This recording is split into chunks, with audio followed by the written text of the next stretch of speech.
ओम गुरु ब्रह्मा गुरु विष्णु गुरुदेव महेश्वर गुरु साक्षात्कार ब्रह्म तस्मै శ్రీ గురువే నమః లోకమాత పిత పార్వతీ పరమేశ్వర వీరభద్ర పదకాలమంది నమో నమః. ఈరోజు సంక్షేమం ఇస్తున్నారు. ఎవరి నుంచి ఇస్తున్నారా? ఇప్పుడు మోడీ గారు అంటారు 80 కోట్ల మందికి నేను ఉచితంగా రేషన్ ఇస్తుంటాను. ఏం మోడీ ఏమన్నా పంటలు పండిస్తున్నాడా? ఏమన్నా కాయ కష్టం చేస్తున్నాడా? మన దగ్గర అన్ని డబ్బులు లాక్కుంటున్నాడు. పెట్రోల్ మీద చూడండి 70 రూపాయలు ఉండే 110 అయిపోయింది. గ్యాస్ ఎంత ఉండే 400 ఉండే 1200 ఇప్పుడు ఎలక్షన్ కోసం 1000 రూపాయలు చేసినారు. ఎవరు డబ్బులు ఎవరు దోసుకుంటున్నారా? ఒక్కొక్క ఇంటికి ఎంత ఇస్తున్నాం మనం? ఈరోజు ఉచిత రేషన్ అని చెప్పి ఆ ట్యాక్స్లు ఎవరు మన లెక్కలోనే వేస్తున్నారు. ఇవి అప్పుడు గతంలో కాంగ్రెస్ ఉన్నప్పుడు 80 కోట్లు 80 లక్షల కోట్లు ఉండే, ఇప్పుడు 1,00,000 కోట్లు 130 లక్షల కోట్లు అయింది. అంటే రాష్ట్రాలు చూస్తే టీడీపీ ఉన్నప్పుడు 3.5 లక్షల కోట్లు ఉంటే ఇప్పుడు ఈయన 10 లక్షల కోట్లు 12 లక్షల కోట్లు అని శర్మిలమ్మ అందరూ తెలుపుతున్నారు. అంటే ఎవరు డబ్బులు ఎవరికి పంచుతున్నారు? మీకు మేము ఎన్నుకునింది గతంలో చంద్రబాబు బాగా చేయలేదు, అప్పులు చేసినాడు, సరి చేయలేడు అనుకుని ఒక అవకాశం ఇస్తే నువ్వు వచ్చి జనాలందరినీ సోమరిపోతలు చేసుకొని ఆటోనికి 10,000 ఇచ్చి వాళ్ళతో 18,000 ట్యాక్స్ వసూలు చేస్తావు. ఇప్పుడు ఎవరికైనా అమ్మబడి పథకం ఇచ్చి వాళ్ళ ఇంట్లో అంతా డబ్బులు ఏం వసూలు చేస్తున్నావు? గ్యాస్ మీద ఒక సిలిండర్ మీద 800, సంవత్సరంకి 9,000, ఒక 10 సిలిండర్ అన్నా 8,000 ఆడాయా. పెట్రోల్ మీద రోజుకి 30 రూపాయలు, నెలకు 9,000, సంవత్సరంకి 1,00,000 రూపాయలు. ఎవరు ఇస్తున్నారు? నువ్వు 10 రూపాయలు ఇచ్చి 100 రూపాయలు గుంజుకోవడం అంటే ఇదే. నువ్వు ఇచ్చేదానికి వెలుగుతున్నామా? ఏమన్నా అది అన్నం పెడతావు, ఏమన్నా కడుపు కంటుందా? ఈరోజు నువ్వు అన్ని పథకాలు ఇప్పుడు నాడు నేడని స్కూల్ ఓపెన్ చేసి చెప్తివి. 175 నియోజకవర్గాలకి ఒక్కొక్క మండలంలో ఎంతెన్న స్కూల్ ఉండవు, ఎంతెంత ఖర్చు పెట్టావు అన్నీ లిస్టు తీస్తారు. నువ్వు ఎంత ఖర్చు పెట్టావు అది కూడా చూస్తారు. మన ఆయన 20 సంధ్యా మాసంలో ఎవరితో తీపిస్తారు చూసు. 38,000 కోట్ల ఏం తమాషా? 1 కోటికి అర్థం ఏం తెలుసా? 2 కోట్లకి అర్థం ఏం తెలుసా? ఈరోజు డైరెక్ట్గా 38,000 కోట్లు వద్దు, ఒక ఆదోని నియోజకవర్గానికి 100 కోట్లు. ఇట్లా 175 నియోజకవర్గాలకి ఎన్ని కోట్లు అవుతాయి? 17,500 కోట్లు అవుతుంది. 20,000 కోట్లు కానిలే, నువ్వు తీసుకునేది 34,000 కోట్లు అందరికి పంచుతున్నట్టువే. ఇవ్వద్దు. ఆదోనికి 100 కోట్లు ఇస్తే ఎట్లా వెలుగుదు ఆదోని? 80 ఎట్లా వెలుగుదు 100 కోట్లు ఇస్తే? నువ్వు ఏదో పథకాలు పెట్టి దీంట్లో బినామీలు ఎంతమందో, ఎంత తింటున్నారో, ఎంత చేస్తున్నారో, ఎంత లోపలికి పోతున్నావో పేర్లు కమిస్తున్నారు. ఎవరైనా లెక్కలు అడుగుతారా? అంతెందుకు? నువ్వు 5 ఏళ్ళలో 4 సార్లు అమ్మబడి పథకం ఇచ్చినావు, 15,000 అన్నావు, లాస్ట్ మూమెంట్లో 13,000 ఇచ్చినావు. 2,000 కనపడేది ఇది. ఈ 2,000 ఎంత అవుతుంది? 175 నియోజకవర్గాలు ఎంత అవుతుంది? ఇది ఎవరైనా చెప్తారా? ట్యాబ్లు మొత్తం ఒక 8వ తరగతికైన ట్యాబ్లు, అంటే ట్యాబ్లు ఇస్తే పిల్లలు ఎట్లా అవుతున్నారు చూస్తున్నాం. ఇప్పుడు పిల్లలకి ఫోన్ పట్టికూడదురా, ఫోన్ పట్టించి చెడిపోతున్నారు, జ్ఞానం పోతున్నది, గేమ్లు అవి ఆడుకుంటున్నారంటే నువ్వు ట్యాబ్ పట్టించి పిల్లల్ని ఏం చేయాలనుకునేవే? ఇదొక స్కామ్. ఆ ట్యాబ్లన్నీ ఎన్ని వేలు పడుతుంది, ఎన్ని స్కీమ్ అనేది అది వస్తుంది. అన్ని స్కామ్లు స్కీములు. మళ్ళీ ఏమంటే ప్రజలు మాయలో వాళ్ళు వచ్చింది చూసుకుంటున్నారు. వెనక నుంచి తొక్కేది తెలియదు. ఇప్పుడు 10 లక్షల కోట్లు 12 లక్షల కోట్లు మేము ఇప్పుడు నువ్వు దిగిపోతావు, ఓడిపోతావు. రాజ్యం చేసినాక ఎవడు మోయాలా? వచ్చి ఎవడు మోయాలా? వాడేం చేస్తాడు? మళ్ళీ వాడు మాకు అప్పులు మోపుతాడు. ఇట్లా మోపి లాస్ట్ మా బతుకులు బస్టాండ్ అయ్యారా? ఇప్పటికే మా పిల్లలకు భవిష్యత్తు లేదు. రాజధాని లేకుంటే ఎక్కడి నుంచి వస్తుంది? ఒకడు అంటాడు వేసిపోడు. ఏమంటాడు ఒక ఆయన? రాజధాని కూడెడుతుందా? రాజధాని కూడెడుతుంది మళ్ళీ రాజధాని ఉంటేనే కూడెట్టేదిరా నాయన. పనిసిపోద్దు. తెలంగాణకి రాజధాని హైదరాబాద్ ఉంది కాబట్టి కూడెడుతుంది. మద్రాసుకి చెన్నై కూడుంది కాబట్టి అది ఆడ కూడెడుతుంది. అది తర్వాత బెంగళూరు ఉంది కాబట్టి కూడెడుతుంది కర్ణాటకకి. తమిళనాడు వాళ్ళకి చెన్నై కూడెడుతుంది. మళ్ళీ ఆంధ్రప్రదేశ్కి ఏం కూడెట్టాలా?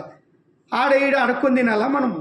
ఇప్పుడు మనమందరం అడుక్కొని తినిచ్చి వీళ్ళకి ట్యాక్సులు కూడా అడుక్కొని తినే నుంచి ట్యాక్సులు పడుతున్నాయి. జిఎస్టీ అంటే ఏం తెలుసా? అన్ని ట్యాక్సులే. చిన్నపిల్లలు తినే చాక్లెట్ నుంచి మనం ఎల్ఐసి కడితే ప్రీమియం కూడా ఇప్పుడు కేంద్ర రాష్ట్రపతి ఏమన్నా శుద్ధ పూసలా ఇద్దరు మనుషుల్ని నాశనం చేస్తున్నారు. వీళ్ళు వ్యవస్థలను కాపాడుతున్నారు. ఇప్పుడు బీజేపీ సరే వాళ్ళ అభిప్రాయాలు ఎట్లుండే? వాళ్ళకు ఒక ధర్మంగా ఉండే. వాజ్పేయి ఎట్లుండే?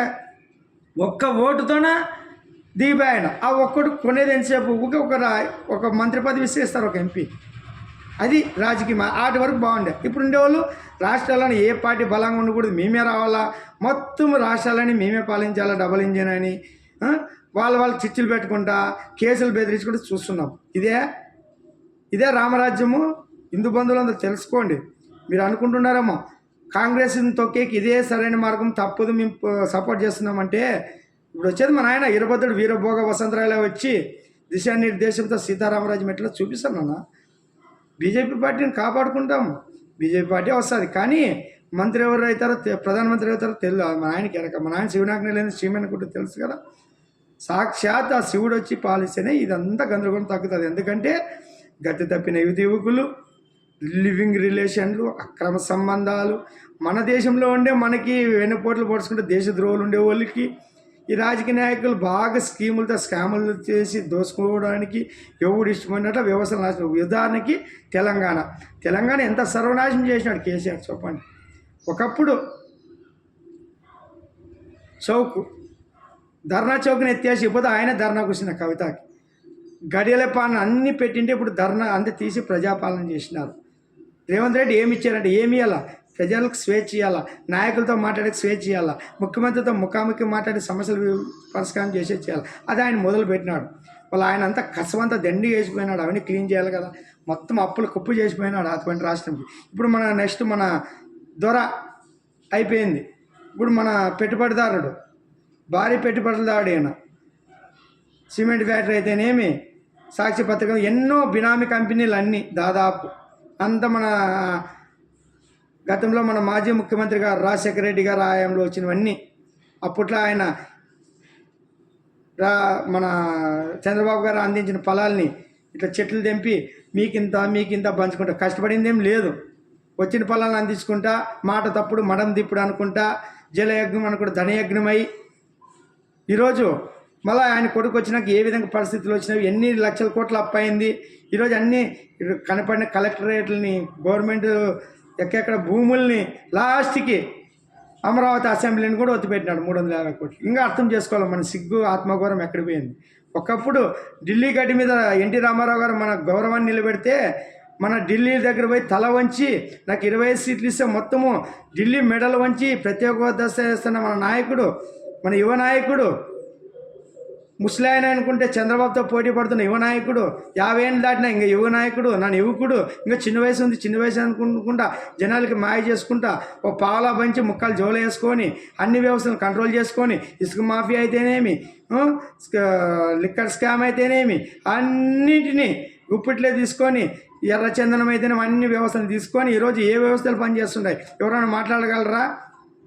మాట్లాడే జర్నలిస్టులు మాట్లాడడం లేదు.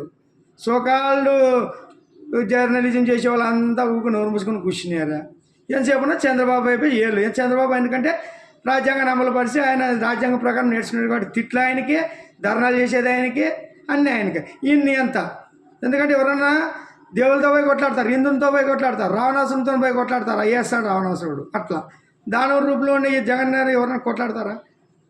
ఇప్పుడు అందుకే మన టికెట్ దాంట్లో సిద్ధరాఘు గారిది పాప టీడీపీలో ఉండే ఆయన ఇప్పుడు టీడీపీలోకి పోవాలంటే ఏమంటాడు, ఇంతకుముందు వాళ్ళు గంటలు తవ్వినప్పుడు 250 కోట్ల పైన ట్యాక్స్ వేసింటే నువ్వు మా దాంట్లోకి వస్తే అంతా మాఫీ చేస్తామని చెప్పి మళ్ళీ ఇప్పుడు పోతేగిన నీ పరిస్థితులు వేరే ఉంటుంది, నీ కొడుకు అని బెదిరిస్తే తక్కువైపోయినారు పాపం. ఇది ఇట్లా బెదిరించి ఎన్ని రోజులు చేస్తారు. వచ్చినారన్న వీరభద్రుడు ఆట మొదలుపెట్టినాడు, ఒక్కోటి ఏరేసుకుంటూ పోతున్నాడు, ప్రతి ఒక్కటి ప్రచారం చేస్తున్నాడు.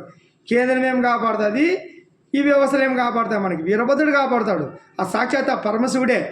మీరు అనుకుంటుంటారేమో వీళ్ళు వచ్చి మారుస్తారు, వాళ్ళు వచ్చి మారుస్తారు, వీళ్ళు నడపాలంటే మన ఆయనే. ఈరోజు మోడీని నడిపేది ఎవరు? పరమశివుడు. ఈరోజు పరమశివుడు నీడిపోతే ఆయన పరిస్థితి ఏం మోడీది. ఈరోజు మోడీ యుగం అంటారు, మోడీ యుగం కాదు, ఇది శివయుగం, వీరభద్ర యుగం. ఆ వీరభద్రుడు ఎప్పుడు తన భూమిని కాపాడుకుంటూ దుష్టశక్తులను శిక్షిస్తున్నాడు కాబట్టి ఈ భారతదేశం కాపాడబడుతుంటుంది. ఎంతమంది దండయాత్రలు చేసినా ఈరోజు వెలుగుతుండాలి. అంత కూడా తెలియడం లేదరా? కర్మ సిద్ధాంతం తెలిసినప్పుడు శివుడు ఆజ్ఞ లేదే చీమైన గుట్టదే. ఈరోజు ప్రతి ఒక్కరు విర్రవీగుతున్నారు. దేవుల కంటే నాయకులను ఎక్కువ ప్రేమిస్తున్నారు. దేవుళ్ళకి అభిషేకం కాదు, నాయకులకు చేస్తున్నారు. నాయకులు గుడిగాలు చేస్తున్నారు, గుడిగాలు భజనలు చేస్తున్నారు. శివుని గుడి చేయి వెలుగుతావు, శివ భజన చేయి వంశాలు వెలుగుతాయి. శివుని శరణు వేడు మోక్షం ఇస్తాడు. నాయకులు పెడితే రక్తం కూడా తినిపిస్తాడు, నరకానికి పంపిస్తాడు. వాటితో పాటు నిన్ను కూడా శిక్షేస్తాడు వీరభద్రుడు. ఏమనుకుంటున్నారా? ఈ భూమి మీద బతకాలన్నా, ఈ భూమి మీద నూకులు చెల్లాలన్నా నువ్వు తినే ప్రతి తిండి మీద శివుడు ఆజ్ఞ ఉండాలా. శివుడు ఆజ్ఞ లేదే చీమైనా కుట్టదని తెలక గట్టి తప్పి లయ తప్పుతున్నా. ఫస్ట్ మీరు మార్చుకోండి. మీరు వెలగాలంటే ధర్మాన్ని పట్టుకోండి, అధర్మాన్ని పట్టుకుంటే నాశనం అయిపోతారు.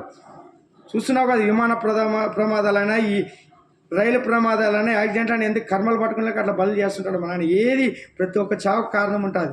ఎవడు మంచోడు చెడ్డోడు అనొద్దండి.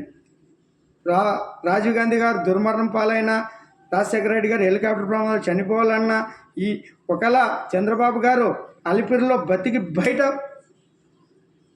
బతికి ఈరోజు రాజ్యం వెళ్ళాలన్న శివుడి ఆజ్ఞ లేనిది జరగదు. శివుడు ఆజ్ఞ ఎట్లుంటుంది.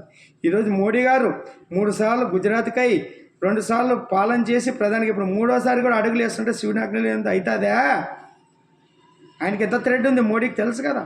ఈరోజు కాపాడుకుంటున్నాడు. ప్రతి ఒక్క దేశంలో పేరు వస్తుందంటే శివుడి అంశ ఉంది కాబట్టి శివుడి తేజస్సుతో అందరూ మన్నలు పొందుతున్నాడు. సాక్షాత్తు శివుడే వస్తే, ఆ శివుడే వీరభోగ వసంతరాలు వస్తే దిశానిర్దేశంతో ప్రపంచానంత పాలిస్తూ ప్రపంచ దేశాలని మన ఆయన కాళ్ళు వచ్చి పట్టుకోవాలా. ఇప్పటికే భారతదేశం వైపు అన్నీ చూస్తున్నాయి. మనకేమర్థమవుతుందో అది అందరూ మోడీ గారు చెప్తే వింటారంటే సాక్షాత్ శివుడు కనుసన్నల్లో పనిచేసే మోడీతోనైతే సాక్షాత్ శివుడే వచ్చి నడిపిస్తే ఎట్లుంటుంది. ఆ భారతదేశం అఖండ గురువు ఎట్లా కాదు. ఈరోజు లయ తప్పిన గతపిన మనసులోనే తారతమ్యాలు, కులాలు చిచ్చు, మతాలు చిచ్చు పెట్టి గజ్జి పెట్టి నాశనం చేస్తున్నారు. అన్నిటికీ కారణం ఈ రాజకీయ నాయకులు, నీతి నిజాయితీ లేని రాజకీయ నాయకులు, భ్రష్టు పట్టిన వ్యవస్థలు అన్నిటిని బూజు విదిల్చి ధర్మమైన నాయకులతో దిశానిర్దేశంతో రాష్ట్రాన్ని, దేశాన్ని, ప్రపంచాన్ని ఎట్లా వెళ్తాడు వీరభద్ర చూపిస్తానన్నా. ఇది తొందరలో జరుగుతుంది. ఎలక్షన్లు అయిపోయిన అన్నీ అర్థమవుతాయి మీకు. జై వీరభద్ర నమో నమః. జై వీరభద్ర భద్రకాళి నమో నమః.